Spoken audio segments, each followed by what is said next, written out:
పవన్ కళ్యాణ్కి బెదిరింపు కాల్స్ చేసినటువంటి సంఘటన నిన్న పోలీస్ కేసు నమోదైతే దీని మీద నా బెదిరించిన వ్యక్తి కోసం 4 బృందాలు ఏర్పాటు చేశారు విజయవాడ పోలీస్ కమిషనర్.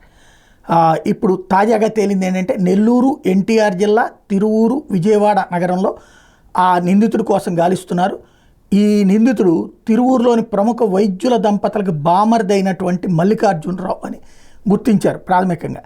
ఇతను గత కొంతకాలంగా చెడు వ్యసనాలకు బానిస అవ్వడంతో భార్య కూడా వదిలిపోయిందంట. మల్లికార్జున భార్య కూడా నెల్లూరులో నివాసం ఉంటూ డబ్బులు అవసరమైనప్పుడల్లా తిరువూరు వస్తుంటాడట మల్లికార్జున.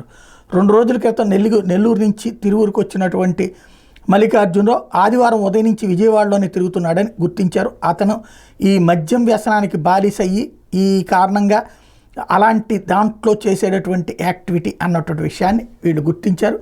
ప్రస్తుతం ఆ దిశగా దర్యాప్తు జరుగుతోంది. అతన్ని పట్టుకోవడానికి వెతుకుతున్నారు.